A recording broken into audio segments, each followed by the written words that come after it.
hello there, dreamweavers and history snoozers. It's me, Golden Chonk, your fluffy feline guide to the truly wild side of history. Forget your cozy beds for a moment, because tonight we're not just drifting. We're pouncing headfirst into the most outrageous, paw-dropping secrets of royal bedrooms. Welcome to the Royal Rumpus Room. Tonight we're not just peeking, we're clawing our way into the lavish, the absurd, and yes, sometimes the suspiciously sticky bedrooms of medieval royalty. These were places where power, passion, and absolutely no concept of personal space collided in a spectacular hairball of history. Before we dive into this litter box of royal scandal, take a moment to hit that like button with your softest paw and subscribe if my tales genuinely make your whiskers twitch with delight. And please, tell me in the comments where you're curled up right now and what time it is for you. It's always a treat to see who's purring along with us from across the globe.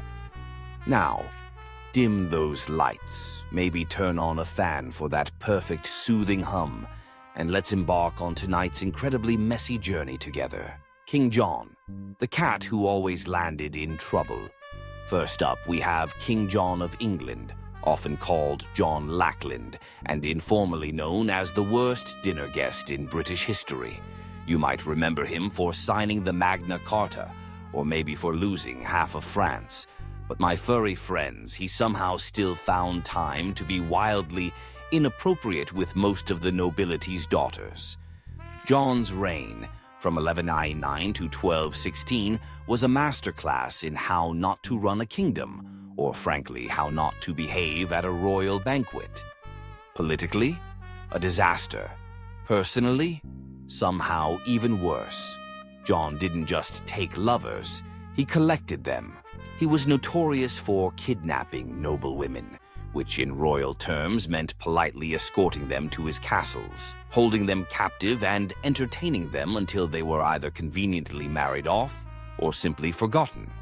His favorite trick for breaking up powerful families wasn't a grand battle. It was seducing the wife, alienating the husband, and then charging the poor fellow double taxes. Efficient if you're a king with a very peculiar sense of humor. Even the medieval chroniclers, who usually ignored witch trials and public floggings, got uncomfortable. They'd write things like, "He was not temperate with women," and "He did not abstain from wives and daughters." That's medieval, for he made the Christmas party really awkward. At one point, John reportedly had 30 mistresses on official record. That's not romance, my little mousers, that's a staffing issue. Several nobles complained directly to the crown that John was abusing their hospitality, which is a polite way of saying he slept with everyone, including the serving staff, and probably made eyes at the family goat. His behavior was so egregious, it nearly sparked a rebellion, not over taxes or war, but because half the barons were terrified to leave their wives unattended during royal visits. One baron even refused to meet John unless his entire household was locked up first. That's 13th century diplomacy at its finest. Yet, in true royal fashion, John never saw a problem. He genuinely believed himself irresistible. There's no evidence for this outside of his own letters, but when you're all king, delusion comes standard issue.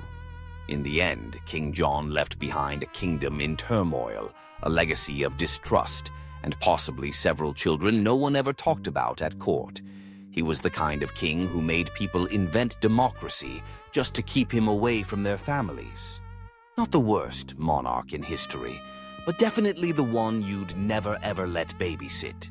Charles VI, the glass king with a fiery problem. Next, let's curl up with Charles VI of France, also known as Charles the Mad. He ruled from 1380 to 1422, and yes, that nickname was earned, not just tossed around at a drunken banquet. He started his reign with such promise. Young, handsome, capable. Then things took a very sharp turn. He started forgetting who he was, attacking his own knights, and at one point genuinely believed he was made of glass. He'd insist his servants wrap him in blankets so he wouldn't shatter while walking. Not exactly the picture of kingly strength, but you have to admit it's an impressive level of creative paranoia. Now, most kings who believe they are fragile glass figurines tend to avoid scandal. Not Charles. He somehow managed to juggle a royal mistress, a full-blown paranoid delusion, and a civil war all at once. Talk about a multitasker.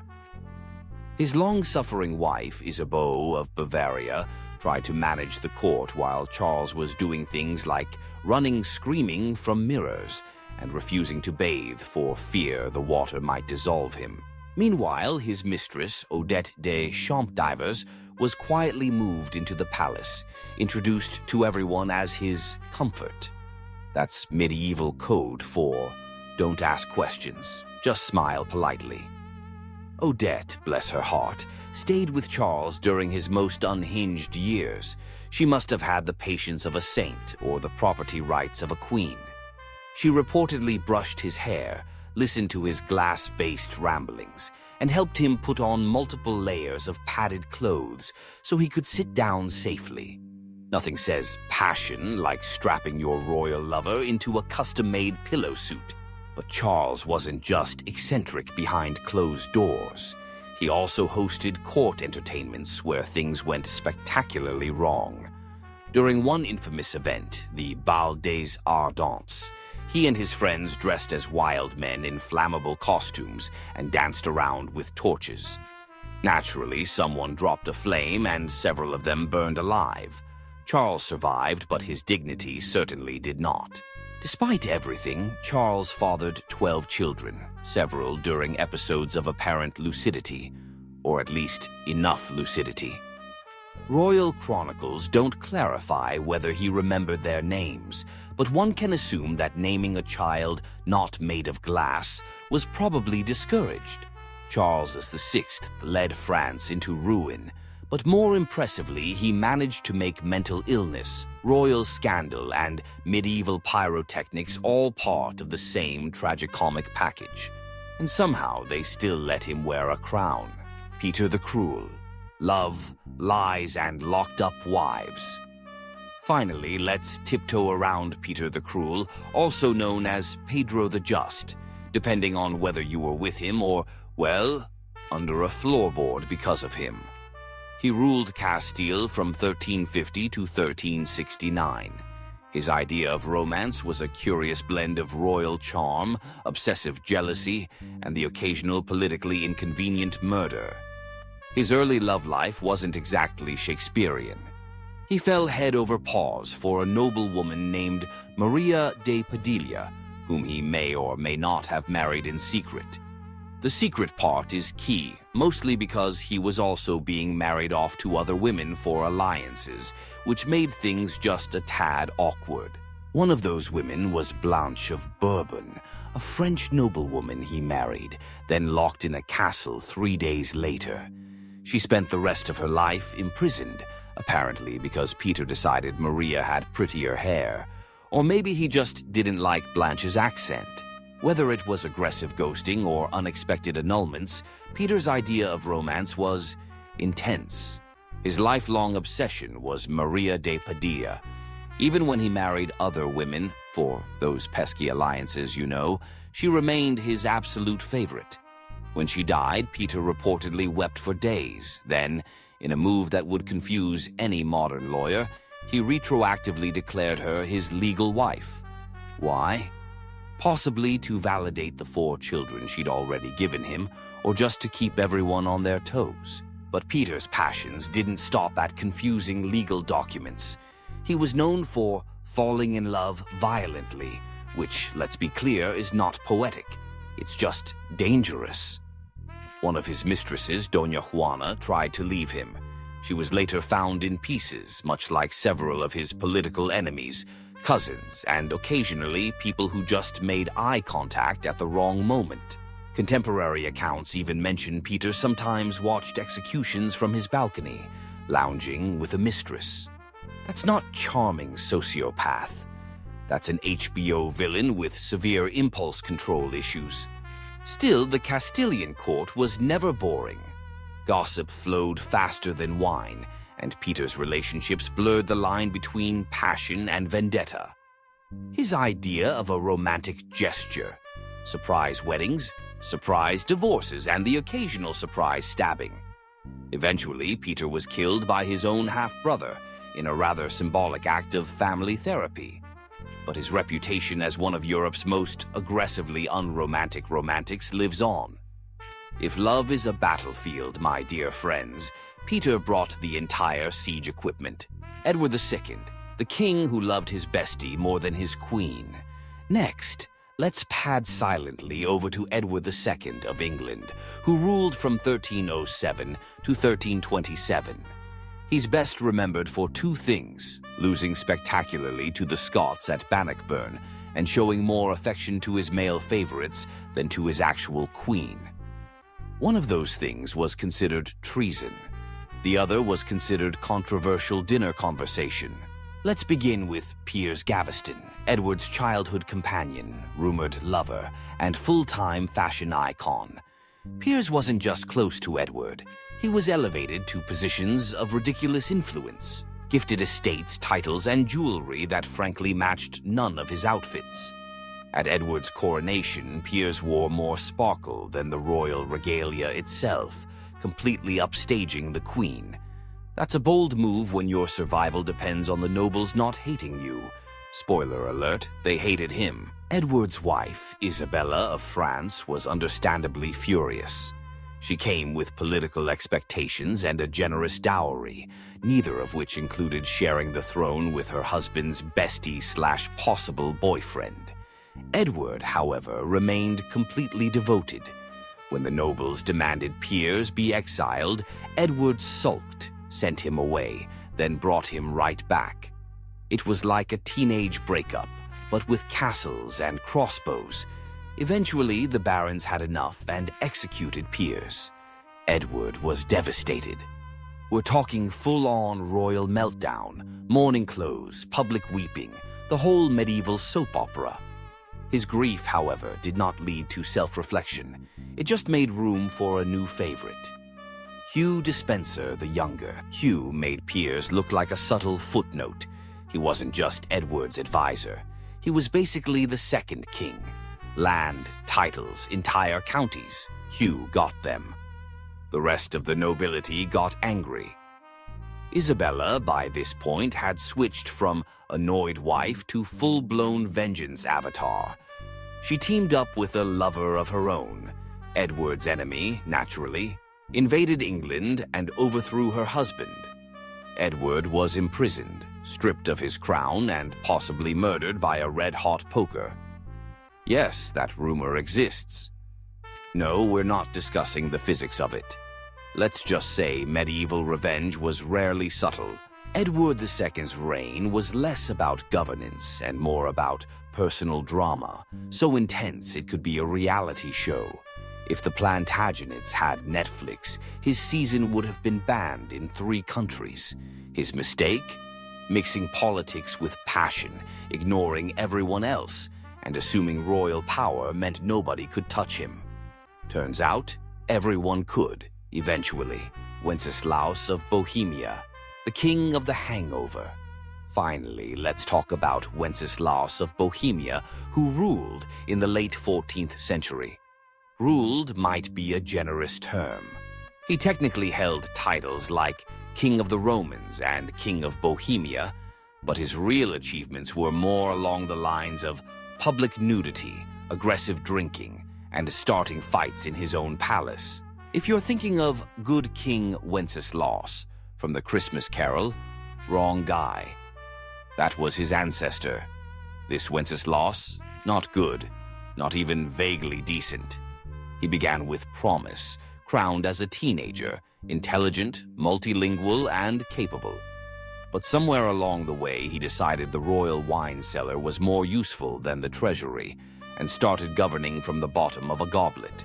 Wenceslaus developed a reputation for hosting multi-day drinking sessions, where policy decisions were made between rounds of mead and inappropriate limericks.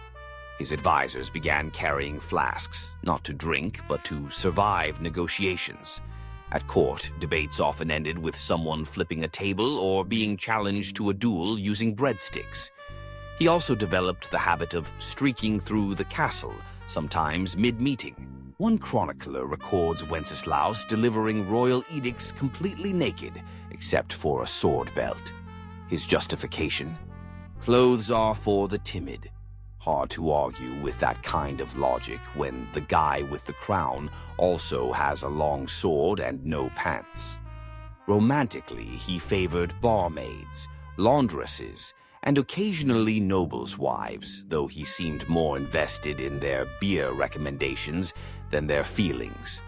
Affairs weren't scandalous at his court. They were practically job interviews. One noble accused him of seducing his sister. Wenceslaus shrugged and offered him a drink. Eventually, the Holy Roman Empire decided they'd had enough of his royal vodka and removed him as king of the Romans. A polite way of saying, "You're fired, but we're pretending it's political." Even his own brother called him useless, undressed, and usually unconscious. Still, Wenceslaus somehow reigned in Bohemia for decades. His people tolerated him the way one tolerates a loud uncle at a wedding, with eye rolls, careful seating plans, and lots of alcohol. In the end, he left behind a shaky kingdom, a flooded wine cellar, and a royal legacy best summed up as, he ruled like every day was his last hangover. Henry VIII, the king who broke the church for a date. Let's sink our claws into Henry VIII of England, who is basically what happens when unchecked power meets unchecked hormones. He ruled from 1509 to 1547 and spent most of it either getting married, getting divorced, or getting absolutely furious at the Pope for not supporting his questionable dating decisions. You've heard the rhyme: divorced, beheaded, died, divorced, beheaded, survived. But trust me, my furry friends, that barely scratches the surface of Henry's royal rom-com turned horror series. Let's start with Catherine of Aragon, wife number 1. After 20 years of marriage and no male heir, Henry decided God was mad at him. Naturally, the solution wasn't introspection or therapy. It was annulment, excommunication, and the creation of an entirely new church. He essentially invented Anglicanism just to date someone else. That's not devotion, that's pettiness with a cathedral attached. Enter Anne Boleyn, wife number 2. Henry wrote her love letters full of passion, obsession, and some truly dreadful poetry. She gave him a daughter, Elizabeth, who would later become one of England's greatest monarchs, but no sons. This led to Anne's swift arrest for adultery, witchcraft, and possibly giving Henry side-eye at court. She was beheaded. Henry, meanwhile, moved on with the emotional range of a potato.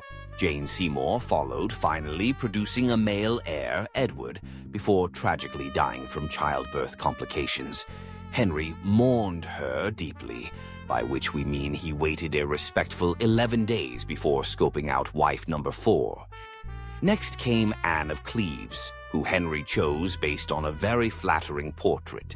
In person, he declared she looked like a Flanders mare.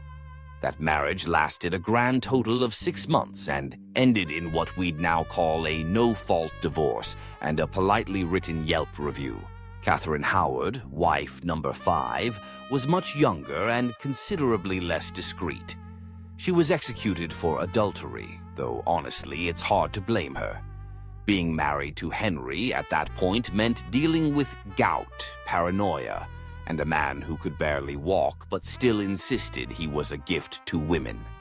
Finally, Catherine Parr, wife number 6, wisely outlived him by being literate, patient, and excellent at dodging accusations. By the time Henry died, he'd practically bankrupted England, eaten half its livestock, and turned the royal court into a soap opera where heads rolled more often than wedding bands. In short, Henry VIII loved hard, ruled harder, and left a trail of drama so legendary it's still being turned into musicals today. Francis Ferdinand's most seductive liability. Now let's talk about Francis IV of France, ruling from 1515 to 1547. This king was the walking embodiment of the Renaissance. Cultured, charming, sophisticated, and absolutely incapable of keeping his trousers buttoned. To his credit, he was a truly great patron of the arts. He invited Leonardo da Vinci to France, built magnificent palaces, and helped turn France into a cultural powerhouse. But while the painters were painting and the poets were poeting, Francis was busy seducing anything with a pulse and a title. His court was famous, or perhaps infamous, for its opulence, but also for being a kind of state-funded dating app. He employed gentlewomen of the bedchamber, a term that should have meant ladies-in-waiting, but really meant romantic shortlist. Entire political alliances were derailed because Francis accidentally bedded the ambassadors' wives, and this wasn't quiet, subtle adultery. Francis was loud about it. He once declared to foreign dignitaries that French kings were expected to be excellent lovers, which sounds noble until you realize it came from a man who treated treaties and mistresses with the same level of commitment, which is to say temporary. His most famous affair was with Françoise de Foix, a noblewoman who became his official mistress. She was witty, educated, and likely the only woman who could roast him in public and survive. Eventually, she was replaced, because of course she was. She was followed by Anne de Pisseleu-d'Ailly, a woman whose name sounds like a medieval inside joke, and whose political influence was matched only by her ability to outlast the competition. Even his enemies couldn't help but notice. The Holy Roman Emperor, Charles V, once described Francis as more dangerous in the bedroom than on the battlefield. He meant it as an insult.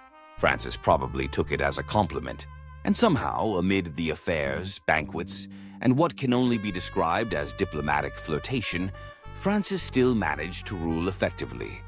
Though his wars were expensive and his taste in women even more so, the man was nothing if not enthusiastic. His reign was a whirlwind of silk, scandal, and second-hand perfume.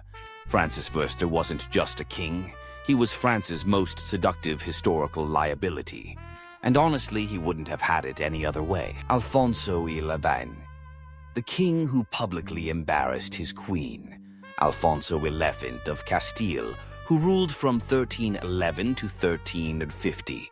Besides ruling a kingdom, he had one major hobby: ignoring his wife in the most public, extravagant way possible. His poor, politically strategic wife was Maria of Portugal, noble, well-connected, and unfortunately not Leonor de Guzman, the woman Alfonso actually cared about. Leonor was a Castilian noblewoman with a sharp mind, 11 children, and enough influence to basically run the court herself. And unlike Maria, she didn't need a crown to feel important. She just needed Alfonso's complete and shameless obsession. Now, most kings had mistresses. Alfonso turned his into a shadow queen. He built Leonor palaces, gave her land, and took her everywhere. Meanwhile, Queen Maria was left sitting alone at royal events like an unwanted centerpiece, while Alfonso made googly eyes across the hall at his side chick, who wasn't even trying to be subtle. To make matters worse, or better depending on your tolerance for medieval soap operas, Leonor wasn't just a mistress. She was politically active, negotiating treaties, commanding respect, and producing heirs like it was her full-time job. Which, let's be honest, it kind of was. Alfonso refused to even pretend Maria mattered. In fact, he only spent time with her once, purely for diplomatic optics. After that, he retreated to Leonor's estate like a man allergic to marital obligations. This didn't sit well with Maria's dad, who happened to be the King of Portugal. At one point, international relations got so tense over the whole situation that a war nearly broke out. Imagine your in-laws being so mad about your mistress, they consider military retaliation. But Alfonso didn't care. He continued parading Leonor around court like a royal trophy, and probably would have kept it up forever if the Black Death hadn't killed him in 1350. That's right, it took a literal plague to end his affair. After Alfonso died, Queen Maria finally had her moment. She had Leonor imprisoned and executed in a move that historians call vengeful and most of us would call extremely fair. Alfonso's reign may be remembered for military victories, but let's be real, his true legacy was being one of the most publicly whipped kings in medieval history, Philip IV, the fair-faced hypocrite. Let's talk about Philip IV of France, also known as Philip the Fair. And no, my little furballs, fair was not for his personality, it was for his handsome looks, which were, unfortunately, not matched by good behavior. Outwardly, Philip was pious, serious, and all about moral reform. Inwardly, he was running a kingdom like it was a very tense reality show, complete with betrayal, secret trials, and a healthy dose of double standards, especially in the bedroom department. His most infamous scandal was the Tour de Nesle affair, a medieval sex scandal so messy it could have been scripted by HBO. It all began when Philip's daughter, Isabella, yes, the same one who would later overthrow Edward II of England, noticed that her sisters-in-law were being a little too friendly with some knights. We're talking matching gift exchanges and secret tower rendezvous friendly. Isabella, being the dutiful daughter, tattled to Philip, who launched a royal investigation with all the subtlety of a sledgehammer. 2 of the princesses, married to Philip's sons, were found guilty of adultery and publicly imprisoned for years. Their heads were shaved, their titles revoked, and their reputations completely annihilated. The 2 knights involved? Tortured, flayed, and executed in the public square because nothing says moral leadership like turning a family affair into a medieval snuff film. Now, here's where things get interesting. While Philip was handing out brutal punishments like candy, rumors swirled that he himself kept a few mistresses tucked away in private rooms of the Louvre, no less. Some whispered that he even maintained a secret group of young women available to entertain visiting dignitaries, for diplomacy, of course. But unlike his daughters-in-law, nobody ever questioned the king's private affairs. Because when you're the one writing the rules, it's amazing how easily sin becomes strategy. Philip also had a special knack for using religion when convenient. He went after the Knights Templar for supposed heresy, but everyone knew it was about their money. It was the medieval equivalent of arresting your banker and calling it divine justice. So yes, Philip may have looked like a model of piety and honor, but behind that sculpted jawline and royal glare was a man with a deep commitment to hypocrisy and a working knowledge of where all the castle's secret doors were. Sigismund of Luxembourg, the crown collector with a chaotic love life. Next up, we have Sigismund of Luxembourg, King of Hungary, King of the Romans, and eventually Holy Roman Emperor. This was the kind of man who collected crowns the way other men collected wine goblets, which, incidentally, he also collected enthusiastically. Reigning from the late 14th to mid-15th century, Sigismund was smart, multilingual, and politically savvy. He also had a personal life so scandalous it would make a tavern bard blush. To begin with, Sigismund was married to Queen Mary of Hungary, a powerful woman in her own right. But marriage to Sigismund was more of a polite formality. He preferred his relationships less lawful, more frequent, and ideally not followed by conversation. His romantic side projects included noblewomen, laundresses, and at least one Italian opera singer, long before opera existed, which speaks to his innovative spirit. Court officials often lost track of his mistresses, not because there were so many, but because they changed so frequently. Some historians suggest they just started numbering them. At court, his mistresses had their own quarters, servants, and in one case, a private chapel, which is either deeply romantic or just wildly inappropriate, depending on how you feel about praying next to someone's mistress. Sigismund also had a fondness for disguises, particularly dressing as a commoner and sneaking into towns. Sometimes it was for espionage, sometimes to flirt with local women under the guise of being a very tall merchant. Apparently, nobody found this suspicious, despite him being the only merchant with a full entourage of servants wearing royal crests. And yet, the man ruled for decades, launched crusades, hosted the Council of Constance, and reformed imperial politics, all while carrying on affairs that would make even Casanova go, "Steady on, mate." One ambassador once wrote that Sigismund greets all women as equals, especially in private, which, while vaguely progressive, also sounded suspiciously like an HR violation. But despite his extracurriculars, Sigismund remained immensely popular, mostly because he managed to appear regal in public while quietly running the most chaotic love life in Europe. He wasn't just an emperor. He was a one-man renaissance, equal parts strategist, statesman, and scandal. And somehow he always got away with it. Louis XV, France's real after-party host. Finally, let's saunter into the bedchambers of Louis XV of France, known as Louis the Beloved. He ruled from 1715 to 1774, and by ruled, we mostly mean he hosted an endless royal after-party where governance was optional and silk bedsheets were not. He started out promising enough, young, handsome, and poised to carry on the legacy of his great-grandfather, Louis XIV. But somewhere around his 20s, Louis decided national policy could wait because he had a long list of ladies-in-waiting to attend to.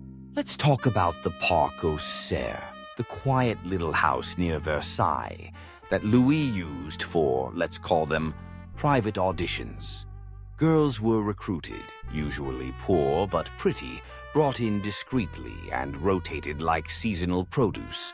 There were so many mistresses, the palace guards likely had a clipboard system. His most famous mistress, Madame de Pompadour, wasn't just a pretty face.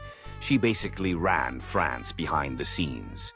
But when she lost interest in the physical side of their relationship, Louis said, "That's fine," and built a second harem instead. The logic? Keep Pompadour for brains and banter. Keep the Parc aux Cerfs for everything else. It was all very organized chaos. Each girl received gifts, titles, and in some cases, discreet housing once their contract expired. It was France's most unofficial but strangely efficient internship program. And the queen, Marie Leszczyńska? She was around somewhere, mostly ignored. Once she stopped having children, Louis treated her like antique furniture, too expensive to throw away but no longer relevant to the room. The scandal at court was so normalized that nobles didn't ask if the king had a mistress. They asked how many this week. Even foreign ambassadors gossiped in their letters about the turnover rate at Versailles. That's not a monarchy. That's a brothel with better uniforms. Ironically, Louis genuinely thought he was a good ruler. Between lavish balls, discreet pregnancies, and awkward silences with his wife. His reign, while not catastrophic, set the tone for his grandson, Louis XVI, who would later lose his head, possibly because Grandpa spent too much time thinking with the wrong crown. In the end, Louis XV left behind a debt-ridden France, a disillusioned court, and a royal reputation that could best be summarized as loved by women, loathed by accountants. Christian VII, the king who was his own entertainment. Christian VII of Denmark, who ruled from 1766 to 1808. Though wobbled through life while other people ran the country is probably more accurate. You see, Christian had a few issues. He suffered from severe mental illness, likely schizophrenia, and was not particularly interested in the whole being king thing, unless it involved chasing servants with cutlery, which he apparently found hilarious. This made him more of a royal mascot than a monarch. Now, Christian had a wife, Caroline Matilda of Great Britain, a sensible young woman who expected a somewhat normal marriage.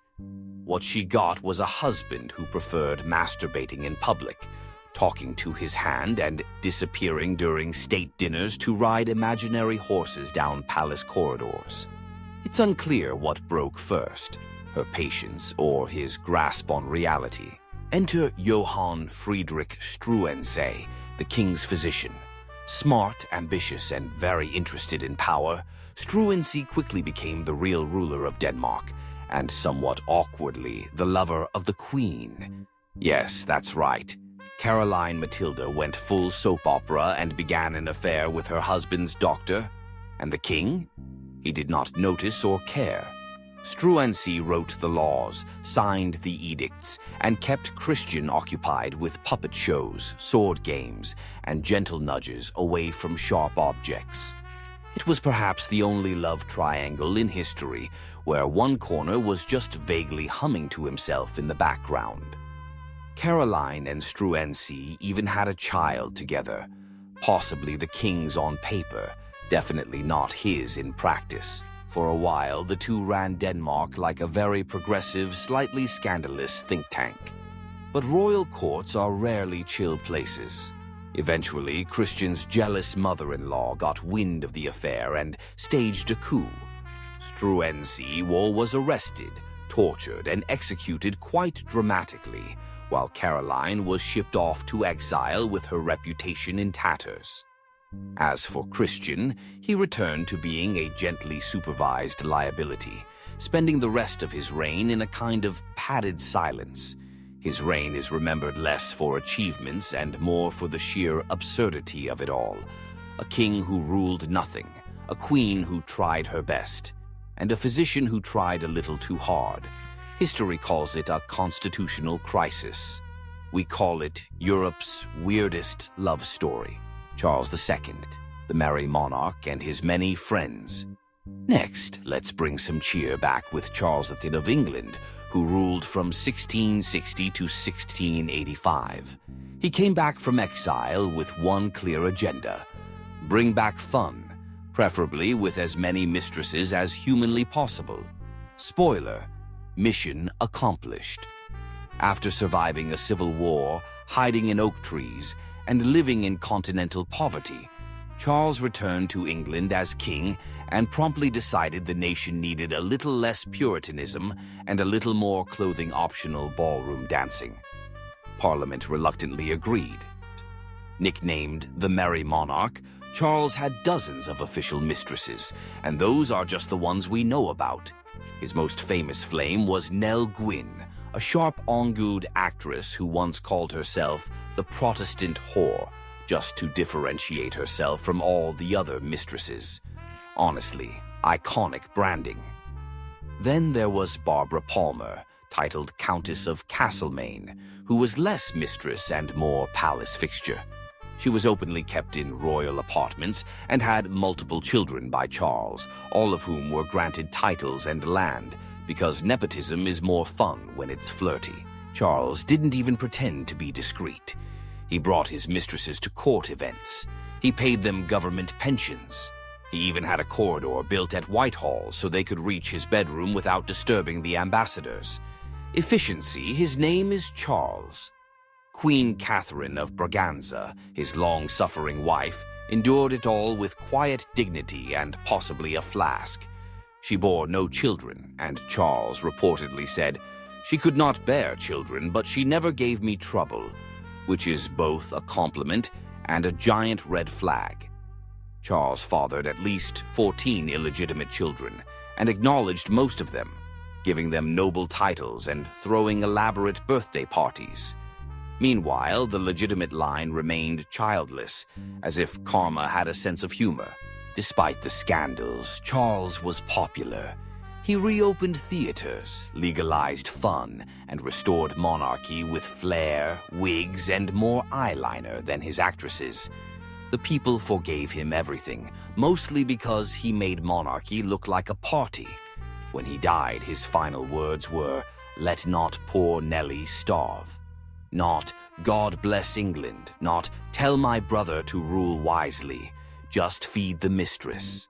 And that, friends, sums up Charles II, a king who governed like he was hosting a royal bachelor season finale.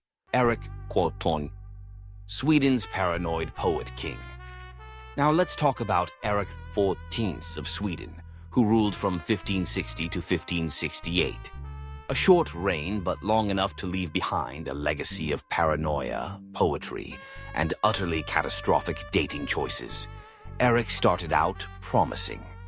Tall, handsome, fond of astronomy and the arts. The kind of king who might write you a love sonnet and then explain planetary orbits over dinner. He was also obsessed with astrology, so he rarely made decisions without checking the stars first. Unfortunately, the stars never told him to chill. Erik had a thing for noble women, but not in the subtle whisper in a garden kind of way. He proposed to Queen Elizabeth I of England multiple times, and she repeatedly declined, politely, then firmly, then with complete silence. Erik didn't get the hint and even sent portraits of himself as gifts, which is the 16th century equivalent of sliding into someone's DMs with a shirtless selfie and a marriage contract. After Elizabeth ghosted him, Erik set his sights lower, in rank, not enthusiasm. He fell for Karin Monsdotter, a commoner and the daughter of a jailer. This scandalized the nobility, which only made Erik dig in harder. He married her, crowned her queen, and then spent the next year having emotional breakdowns, imprisoning nobles, and stabbing people he thought looked at her funny. His most infamous moment? The Stura murders. A casual dinner party that ended with Erik personally killing a noble with a knife, while shouting things that made his courtiers question whether astrology had finally broken his brain. By this point, he was hearing voices, hiding from invisible enemies, and occasionally dressing in disguise to spy on his own council. The nobility staged an intervention, which in royal terms means they locked him in a castle and handed the crown to his brother. Erik spent the rest of his life imprisoned, writing bizarre love poetry to Karin, occasionally ranting about conspiracies, and probably regretting stabbing that guy mid-supper. Sweden learned a few things from Erik's reign. Always check your dinner guests for hidden blades. Avoid kings who write their own horoscopes. And maybe, just maybe, don't crown the man who insists the moon is whispering about betrayal. Ferdinand VIII of Naples, the taxidermy king. Finally, my curious companions, we arrive at Ferdinand VIII of Naples, also known as Ferdinand of Aragon, who ruled from the mid-15th century. He brought with him a rare blend of charm, brutality, and a hobby that would make most people cancel dinner plans immediately. On the surface, Ferdinand was a cultured and efficient ruler. He stabilized his kingdom, balanced the budget, and crushed rebellions with impressive speed. But his leadership style leaned heavily into friendly dictator with a side of psychological warfare. Case in point, his approach to enemies. Most kings exiled traitors. Some imprisoned them. Ferdinand, he preferred to stuff them. Yes, taxidermy of humans. After executing rebellious nobles, he had them embalmed and displayed in a private museum underneath his castle. It was called the Black Room, and he gave guided tours to foreign dignitaries, visiting ambassadors, and even potential traitors. Nothing says, behave yourself, like showing someone your haul of preserved political mistakes. He reportedly enjoyed describing each corpse by name, crime, and expression. Some were posed mid-scream, others had plaques. One guest fainted. Ferdinand found it hilarious. If Yelp had existed, the reviews would have been 5 stars. Deeply unsettling, would not return without sedative. Now, when he wasn't curating the creepiest gallery in Europe, Ferdinand had an equally questionable romantic reputation. He fathered numerous illegitimate children, many of whom mysteriously popped up with titles and land. His official queen was just one lady among many, and it's suspected that Ferdinand saw marriage as more of a suggestion than a rule. His mistresses ranged from noble women to peasants, with the only common factor being his complete disregard for discretion. Royal banquets sometimes doubled as flirtation contests. One ambassador noted that Ferdinand never dined without sampling from multiple courses, political and otherwise. And yet, despite all this, Ferdinand remained popular. His people admired his strength, nobles feared him, and visiting enemies, upon seeing the Black Room, quickly lost interest in rebellion. He ruled for decades, died in his bed, and passed the kingdom to his legitimate-ish heirs. Ferdinand's legacy? A stable kingdom, a terrifying basement, and the firm understanding that some kings build alliances, others collect warning signs in glass cases. And there you have it, my magnificent historical voyeurs. From the subtly scandalous to the outrageously unhinged, we've journeyed through the wildest bedrooms and most baffling behaviors of royalty. I hope these tales have given you a newfound appreciation for your own peaceful sleeping arrangements. Remember, history isn't just about dates and battles. It's about the utterly human and often hilarious chaos that happens behind the velvet ropes. Sweet dreams, and may your own romantic lives be significantly less dramatic. Meow. Meow.